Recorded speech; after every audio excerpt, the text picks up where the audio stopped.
Yoho, selamat datang di channel DOP Anime. Kepada nakama semua, silahkan follow IG kami juga untuk mendapatkan info resmi dan terbaru dari kami.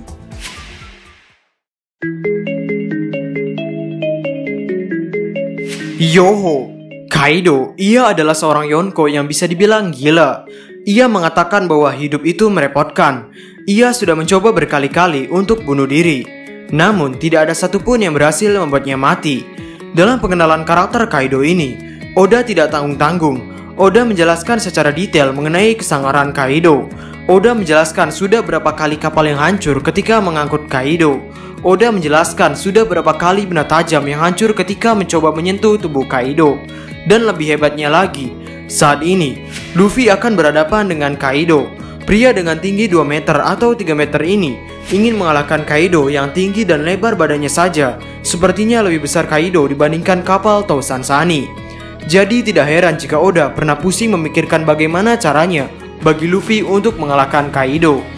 Di samping kesangarannya yang begitu dahsyat ini, kami menemukan beberapa poin yang menunjukkan bahwa Kaido bukan hanya badass, tapi dia juga memiliki sangkut paut dengan salah satu ras yang dikatakan punah.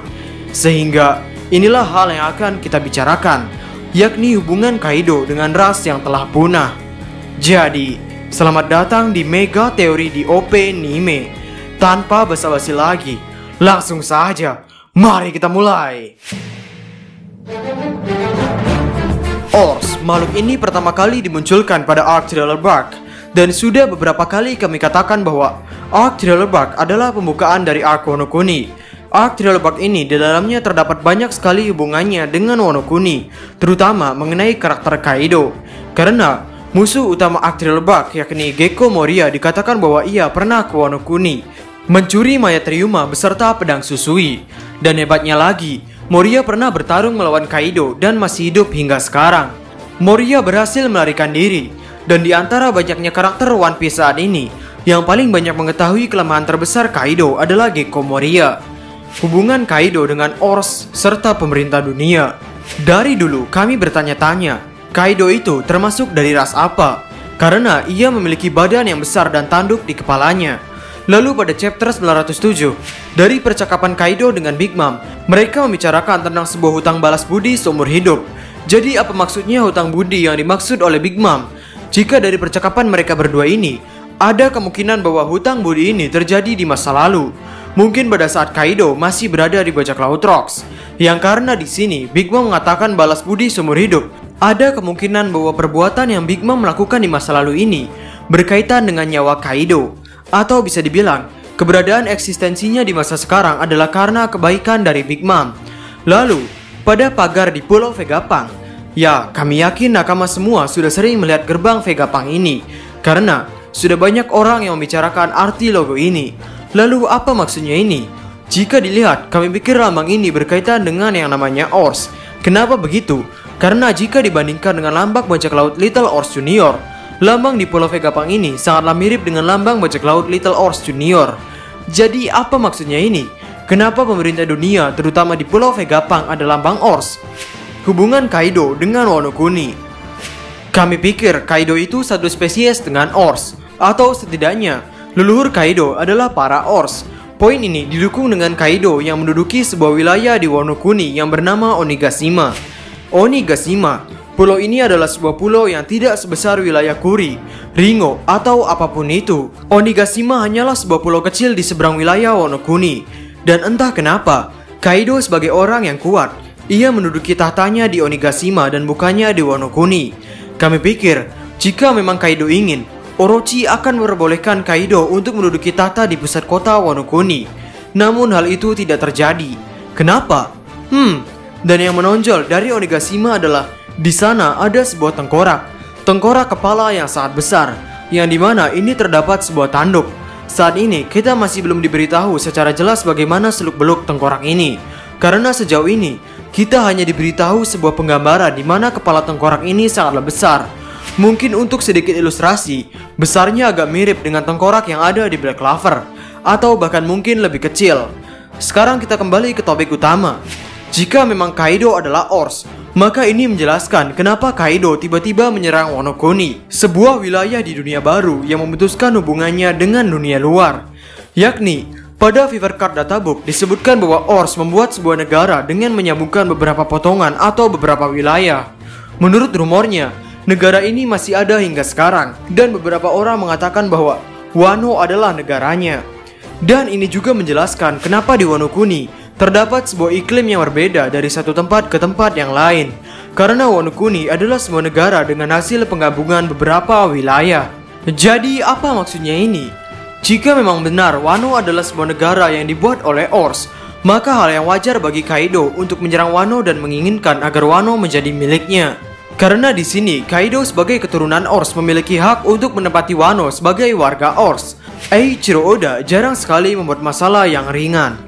Poin utama dalam sebuah cerita adalah konflik. Semakin rumit konfliknya, kemungkinan besar ceritanya akan semakin bagus. Karena kita disuguhkan sebuah cerita yang anti mainstream dan tidak membosankan, seperti Death Note, Code Geass, dan masih banyak lagi. Lalu dalam arc Wano, arc yang konon katanya sebagai arc yang paling ditunggu-tunggu Oda ini, apakah Oda hanya akan memasang konflik yang ringan-ringan saja? Tentu saja tidak. Kami pikir di suatu saat Oda akan memberikan pandangan kepada kita kenapa Kaido memilih Wano sebagai tempat yang diserang olehnya. Keputusasaan dalam menjalani hidup. Ya, Kaido adalah orang yang putus asa. Ia sudah sangat bosan menjalani hidup. Ia sudah berkali-kali bunuh diri, sudah berkali-kali diberi hukuman mati. Namun setiap benda tajam yang menyentuhnya, malah benda tajamnya itu yang hancur, dan Kaidonya masih hidup. Namun kami pikir ada makna tersirat dari kata-kata Kaido bosan hidup, dan tindakan bunuh dirinya itu bukan benar-benar ingin mati. Karena jika Kaido memang ingin mati, ada banyak opsi dalam dunia One Piece yang bisa memberikannya sebuah kematian. Seperti kenapa pada saat dulu ketika melawan Oden, Kaido tidak pasrah saja dan menyuruh Oden segera menebas lehernya.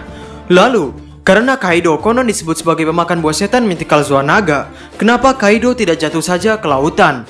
Atau karena ia saat ini sudah memakan satu buah setan, kenapa Kaido tidak memakan satu buah setan lagi saja agar tubuhnya hancur? Tapi kenyataannya, Kaido saat ini masih terus beroperasi dalam kehidupan bajak laut. Bahkan bajak lautnya memperoleh sebuah senjata. Bajak laut Kaido membutuhkan sebuah senjata untuk berperang. Dan bahkan ia meminta buah setan Smile untuk bajak lautnya. Ini menunjukkan bahwa Kaido sedang menumbuhkan bajak lautnya sendiri. Jadi ada banyak perlawanan ketika Oda menulis bahwa Kaido bosan hidup dan ingin mati. Sehingga bagaimana jika skenarionya adalah karena Kaido berasal dari ras Oars dan ras Oars sudah punah karena dimanfaatkan oleh pemerintah dunia. Kaido merasa bahwa hidupnya telah hampa, seperti kebanyakan villain pada manga-manga. Bukankah ada banyak villain kuat, villain ganas yang berasal dari kehilangan sosok terpenting bagi hidupnya dan kehilangan ras karena dimanfaatkan oleh pemerintah dunia? Ho, itu adalah sebuah rasa sakit yang teramat dalam. Dalam kemunculan pertamanya, Kaido melontarkan kata-kata bahwa aku akan membuat perang terbesar. Aku tidak peduli jika dunia ini hancur. Sehingga ini menunjukkan bahwa Kaido ingin memerangi dunia ini termasuk pemerintah dunia. Lalu, alasan tambahan kenapa Kaido memilih Wano Kuni adalah Kaido ingin membuat sebuah tempat yang aman bagi rasnya untuk bertahan hidup. Sebagai ras yang bahkan sudah dikatakan punah dan ras yang dulunya telah menjadi pion di masa lalu, kami pikir ada kemungkinan bahwa ras Oars ini masih diburu oleh banyak orang, bukan hanya pemerintah dunia atau Dr. Vegapunk. Para bajak laut pun masih memanfaatkan Oars, terutama Gecko Moria. Moria adalah contoh nyata bahwa Oars bisa dijadikan sebagai pion di dalam kehidupan yang sekarang. Dan pada chapter 954, kita diperlihatkan makhluk-makhluk yang mengerikan, yakni para Numbers. Makhluk ini masih dalam bentuk siluet. Mereka terlihat seperti monster. Namun satu hal yang pasti adalah mereka memiliki sebuah tanduk. Jadi, jika Kaido dan para Numbers ini satu ras dan masih memiliki masalah yang sama, yakni diburu oleh dunia, maka Kaido memilih sebuah tempat di Wano Kuni, tempat yang tidak bekerja sama dengan pemerintah dunia, sebagai tempat bagi dirinya dan rasnya untuk bisa bertahan hidup dan hidup lebih tenang. Poin Numbers dan Kaido satu ras bisa kita ambil dari kata-kata Queen pada chapter 954. Di sini Queen berkata bahwa para Numbers menghadiri perjamuan itu. Mereka itu punya masalah saat minum, jadi aku benci jika aku harus berada di dekatnya. Lalu pada chapter 922, Kaido juga memiliki masalah saat mabuk. Sebelum Kaido dihantam oleh bocah banyak gaya yakni Luffy, Kaido bertingkah aneh.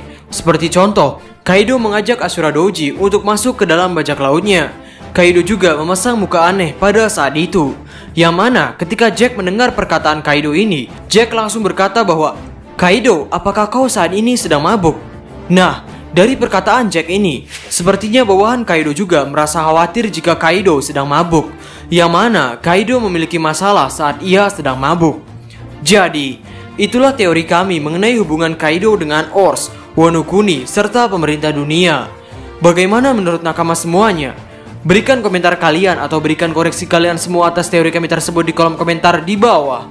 Dan saat ini kami sedang mengadakan promo free ongkir lagi. Dan promo potongan harga 60.000 masih berlaku. Promo ini hanya berlaku dari tanggal 18 sampai 20, yang artinya hanya 3 hari saja. Saat ini kami sedang menggunakan desain Trafalgar Law sebagai pionir utama desain kami. Namun jika nakama ingin melihat desain case yang lain, bisa nakama lihat di katalog WhatsApp kami. Jika nakama berminat, langsung saja kontak WhatsApp kami atau kunjungi website caseanime.com. Untuk nomor WhatsApp dan alamat websitenya akan kami taruh di kolom deskripsi di bawah. Jadi, kami di Openime, dan terima kasih banyak.